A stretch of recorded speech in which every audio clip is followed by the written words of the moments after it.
Hey, welcome to Chuck Chat this week. And gosh, is it today? Well, I don't know when you're going to hear this, but it's Tuesday for us, but it feels like it should be Friday already. Yeah, it does. And it's just been, oh gosh. It's been a long 2 days. It's been a long 2 days. It's been a long March, April, May, June, July, August, September. A long 7 months dealing with all this COVID stuff. Almost in October. And I woke up this morning and, we didn't do a Chuck Chat last week. And I thought, what would be a good Chuck Chat this week? And I thought about what Benjamin Franklin said, don't put off until tomorrow what you can do today. And then it made me think about the Nike, just do it. Just do it, yeah.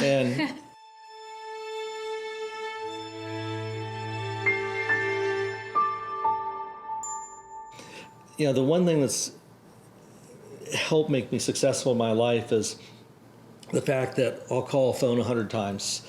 And I'll say, Dale, do this, or Taylor, do this. Let's call. You're talking to someone. Let's call them right this moment. It's just one of those just do it things. And the reason I thought about that is I woke up this morning, going against my own advice, being a little depressed, and kind of kicking myself in the butt, saying, okay, take your own advice, don't be depressed, right? Because the world's crazy right now. It's crazy. I know it's crazy with everybody. Very crazy. I told my friend Ted Martin months ago, I said, Ted, you wait. I said, this COVID's going to affect you.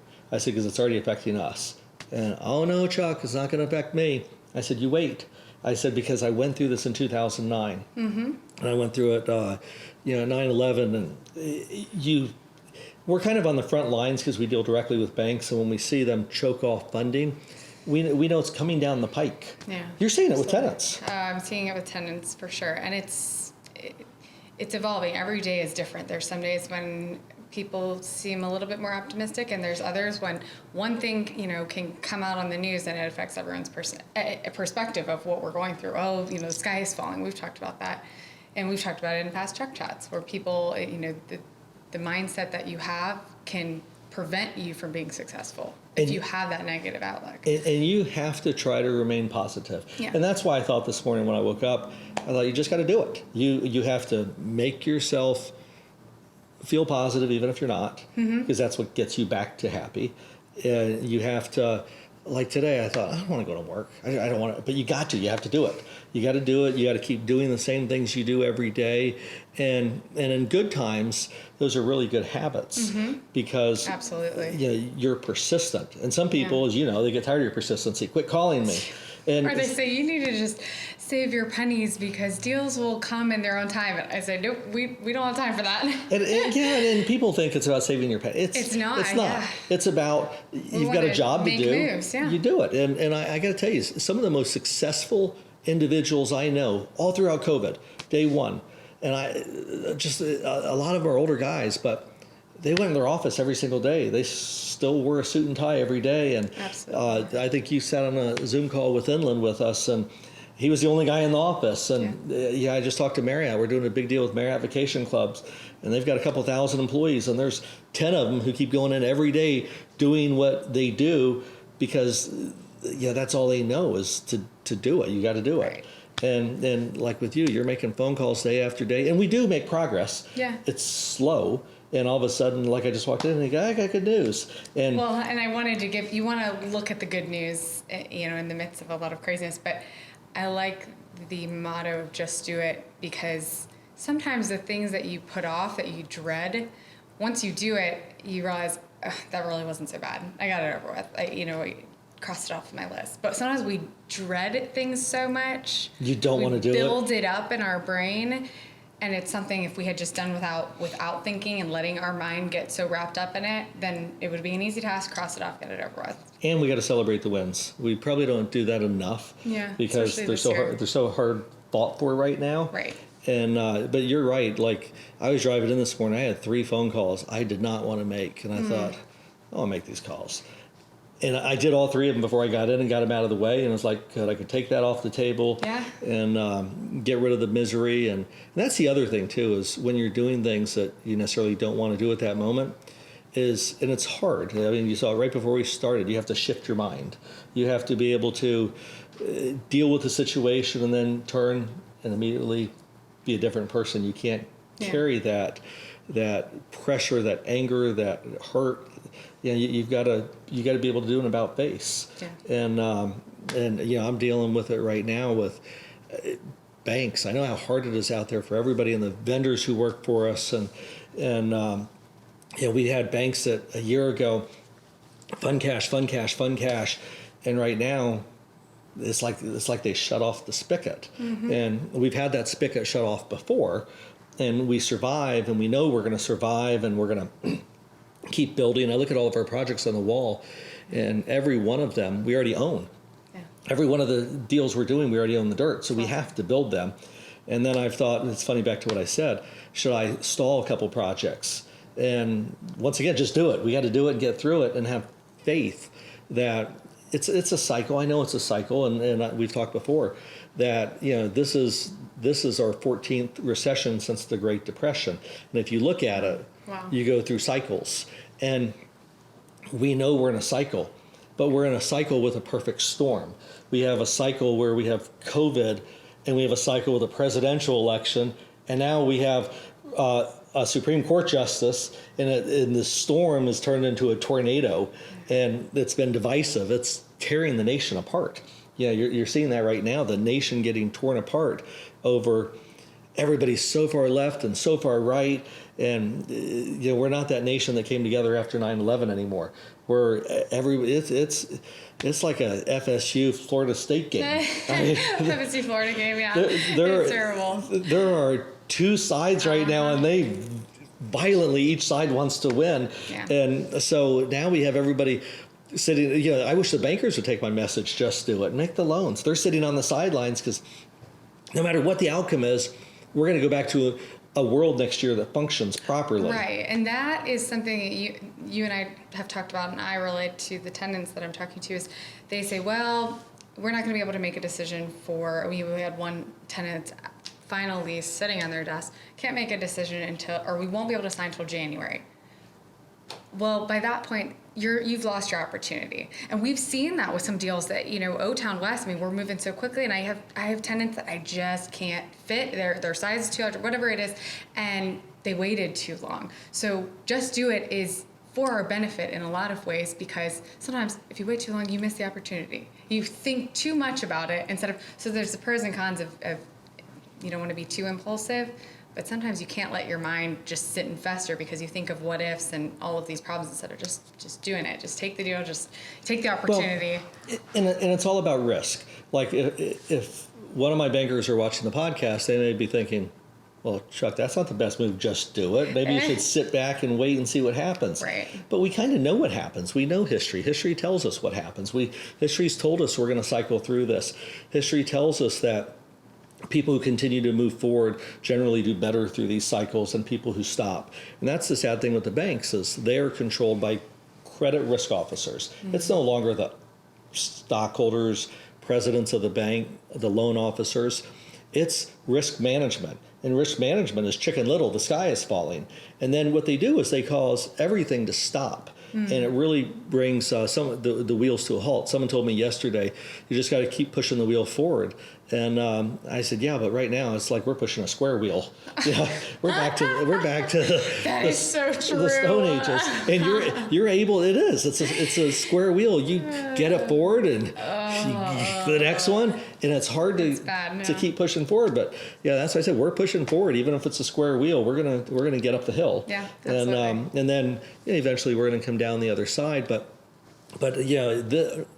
today's message, talk is just as much for me promoting myself that Chuck, just keep doing it. Just do it. And I walk in everyone's office, and you got to keep going through the motions, and eventually things will turn around. They're gonna be I said this during the recession. They're gonna be difficult for a little while longer, and I think until this election's over and the vaccine comes out, we're not going to have a break. But you can't quit functioning. You've got to do it. And we've talked about it so many times with leases and construction, and it's amazing what it does to people's personalities in times like this. You really, it's one of those times. We always say that we're not as fun as we were because it's just so stressful now. I mean, it really is true. Last year, and I think about that all the time too when you say just do it. Last year, people did just do it.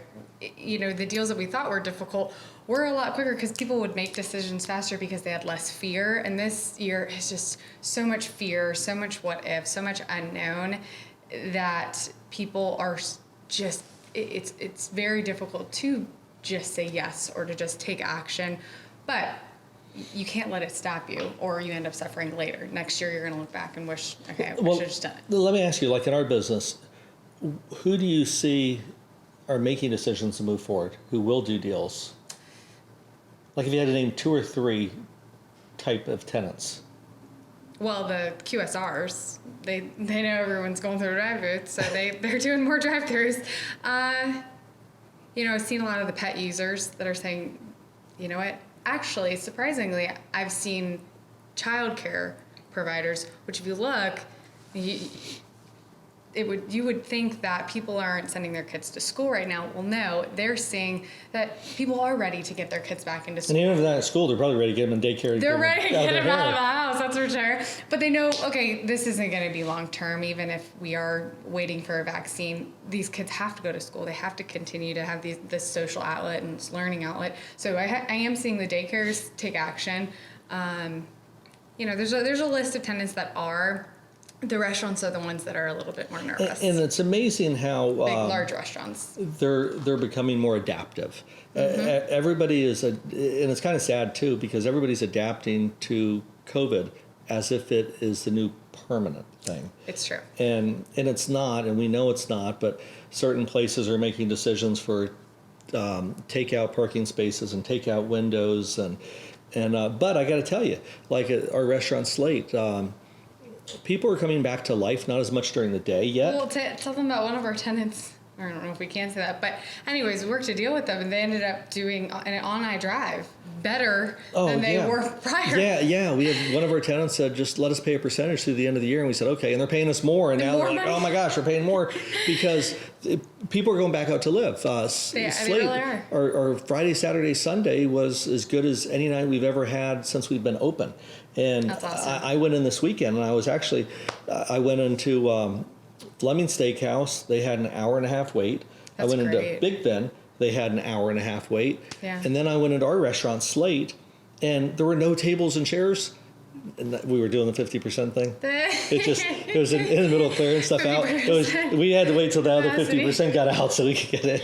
But there was no availability. So people still want it. We're social beings. It's going to progress. That's why you say we look at history, and history tells something. Well, I even think we've been far enough along with COVID that we can look at the history of what's happened the past few months and say, all right, we can at least learn something from the past few months, that it's probably never going to go back to, closing down everything the way that it did. Let's hope. Mm-hmm. Let's hope it's not. But we've seen that it's still out there, but people are able to still function. Obviously high risk should stay in. But and they don't talk about hospital capacity anymore. No. It is so low. I talked to my friend who's a doctor, and he said they're laying people off at the hospitals because not only is the capacity so low, I mean, there's plenty of room in the hospital. And remember, that was the whole thing in the beginning, to flatten the curve. Mm-hmm. Nobody talks about flatten the curve anymore. But the whole thing was in the beginning, let's have lower capacity to flatten the curve so we could keep hospital capacity down. Well, what's happened is people don't even want to go to the hospitals to do any type of elective surgeries or surgeries, right, because they've been so fearful of COVID. Absolutely. That the hospitals now are having, as I was talking to Bill Fenfrock, our parking garage guy, he said the hospitals have pulled all the parking garages because they don't need the parking spaces because people aren't going to the hospitals. And that's silly. They're going to need them eventually. Eventually they will. But they don't have money because the revenue's down and the capacity's down. So, we've all unfortunately been told we have to live this way right now. But all the statistics are telling us we can really pretty much go back to normal, just be safe with masks until we get a vaccine. Right. And I was talking to, who was I talking to? A waiter over at Big Ben the other day, and I was going to eat there last night. He said they're closing at 8:30 at night, and I said that's silly. I said someone wants to go to dinner at 7:30. You just lost that customer. As a matter of fact, I was going to go, and that's why I didn't go. And back to Just Do It is I told him, I said you have to operate, even though you're not doing what you should do as a business. You have to let people know the doors are open. Yes. And if you're not going to do it, people aren't going to come. Right. And even though they were busy on the weekend, they were absolutely dead during the week. But the one thing I've told people always if you're in business, you're in business. You answer your phone. You make the phone calls. The one thing that tenants know for sure is Unicorp's open for business. Yeah, they do. Everybody knows we're building. As Yeah. painful as it is, the knife the lenders keep sticking inside me. And not all my lenders, because I got some good lenders, but some of them have been pretty tough lately. But we keep functioning, and all of a sudden you're going to be through it. I'm going to be through it. We're all going to be through it, and you just you got to push through. Got to get there. And I was talking to my friend, Tom Harb. I was talking to his daughter, and I said, how is he doing during all of this? And she said the same thing that I see with you. She said, he doesn't let it get him down. He chooses to just go in the office and continue deal with the tenants that need help, and you make deals, work deals with them. But she said it doesn't seem to be ever shaking him too much because he knows that he will get through it. It's just like what you've said. And you guys have been through different recessions. So, you said history has shown we'll get through this, and eventually. And like you said, you got to shake it off. You may shake it off by taking a walk or driving fast in your car, having a cocktail at the end of the day, or watching a movie. Mm-hmm. But it's the old Bible saying, "This too shall pass." Yeah. And I keep trying to reflect back, because we had Pastor Henry a few weeks ago, and I told him in the first recession, I did not have enough faith, and not that I lost faith in God. I didn't have enough faith in the outcome, and that things were going to be just fine. And they were just fine. They got better. They were great for 11 years. We had an unbelievable run. And, today I take that lesson back to myself and say, Chuck, don't forget back in 2009, 10, 11, 12, when you went through that you were fine. You got out of it. You never missed a meal. You were able to go every day. You were healthy. Go to work every day. And it's true now. We work every day. It may be tougher, but nobody ever said it was all easy. Right. I mean, if it was all easy, you'd never appreciate the good times. Yeah. Well, and like you said, the work ethic that we have now, and I've said that to you multiple times, the work ethic that we're creating in pushing that square wheel, it is going to bring even better times when the economy is back to normal, which we think is hopefully going to be sooner rather than later. But, the ones who are pushing through this and fighting through this will still have that same fight when everything is good. So. True. And by the way, you're doing an amazing job, because I know these leases are hard and you're getting them done, and you're doing amazing. And the one thing, I know this is true for you, it's true for me, it's true for everybody, it's true for everybody in the world, is that I look at 2021 as a recovery year. Mm-hmm. And, we're not sitting back going, 2021 is going to be an amazing year, because it's not. 2021 is going to be, if you're running and you fall down and you're getting back up and you walk before you run again, that's what 2021 is going to be. It's going to be a year that, we're starting to pick up our stride again. We're recovering. It'll be better. It's certainly going to be better. Even no matter who's president, we're going to get rid of the uncertainty of who is president. We're going to get rid of the uncertainty of what COVID does. Mm-hmm. And the world is going to recover. And so mentally, I've prepared myself that I am going to work extremely hard through 2021. And 2022 is going to be a great year. Right. I mean, we will reap the benefits. When I say just do it, what we are doing today, what we're battling with today, what we're struggling through today, we're going to reap the benefits in 2022. And when you look at, here my optimism comes back in play. When you look at 2022, this is the way I look at things, which is distorted. But I look at, okay, we only have 3 months left in this year. Well, 3 months is no time at all, because half the time is 3 months. Half the time is Christmas and Thanksgiving, because once we hit Thanksgiving, everything stops.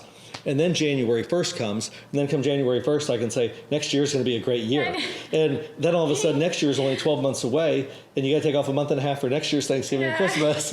And so it's like we're only 8 or 9 months from a really good year, even though it's 2022. But that's the way I mentally program myself, saying, how can I get over this one hurdle and look toward the next hurdle, which takes me to the brighter day again. Right. And then I really do think, I think 2022 is going to be an excellent year. I just know it's going to be an excellent year. And 2021 is going to be a workhorse year that we all just work our butts off. I mean, not that this year hasn't been, it has been.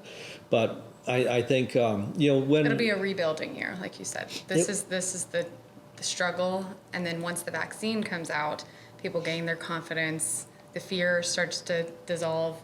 you're right. It's going to be a team effort. I hope that will bring our country together. I hope so. Election years are always divided, and then you throw a pandemic in it, and then you throw the Supreme Court justice dying, and it's a perfect storm. But the one thing I can say from experience is that when things got better after the 2008 fall, that went into the next couple of years, is that it's not a light switch on and off. It's a dimmer switch that slowly comes up, because what you'll notice is things just start to get a little easier and a little easier. The pressure on your shoulders becomes a little less and a little less. Then all of a sudden you realize, like when we got out of the 2008-9 recession, there wasn't like a single day that we go, oh, it's all better again. It became a little bit easier every day. The mindset, it's just like us we're exiting COVID soon, we don't know the date. But from when it started in March, April was just fear, like we're all going to die. Right. Half the population's going to die. And there's a lot of fear. Then the fear started to let up. Then our cases came down, and eventually, it's like you're walking through a valley, very slow right now, but cautious. But we all feel like we're coming out of this thing. And in the mental of people are changing. People are all going back to work. They're going back out to restaurants, and that's going to be a slow snowball to build back up to normal again. And I've heard analysts say you're not going to see vacations back to normal until 2023. That might be the case. I'm hoping it's 2022. Really? I think you're going to see. Let me tell you, I went on vacation a few weeks ago to Laguna. I mean, I've said it was like Miami Beach at the pool. And this is in California, who's supposed to be more conservative that way. And every single chair was taken at the swimming pool. And it tells you people want to get, like I said earlier, just do it. People want to do it. They want to get back out again. They want to live again. And we all want to start living again. And, so that's my COVID side of it. But the work side is, even if we're in a good market, you got to, like when I walk in our CFO's office, I'm like, have you talked to this guy yet, this banker yet? No? Do it. Let's call him right now. If I do that with you, I'll walk in. Yeah, you do. Yeah. A car wash guy call you? No? Let's do it right now. And he wants to talk to us, by the way. And good, we'll call him after. But if you get that attitude that you are going to just do it, if there's something, once again, sometimes I go extreme and there's balance, but like I wake up in the morning and I can't remember what it was. I woke up this morning early and I thought of something. I immediately sent out that email right then. Right. If not, if you ever laid in bed and there's something you have to do and you're like, I can't sleep because I'm thinking about something I've got to do. Yeah. Sometimes you're better off just to get up, do it. And it's usually an email with me. Do it, and then go back to bed and you don't have to worry about that. It's true. But compared to the last recession, do you think this one, because I remember you saying that you felt like this was not as bad as the last recession. Has your outlook changed? It's not as bad in the fact that there's still business to do. In the last one, it was very, very, very hard. This one feels very much like the last recession. The banks are acting very much the same because they're afraid. I feel this one isn't as bad because it's very similar, but I think we're going to exit it so much quicker. And I think a lot of it is false at this point. Not false that COVID's false that we're doing things we really shouldn't because we know we're going to exit it. It wasn't brought on because of a financial reason. It was brought on because of a virus. And so I do think we're going to exit quicker. That's why, the last recession, if we got into this March, April this year, the following year was still very painful, in the following year and the following year.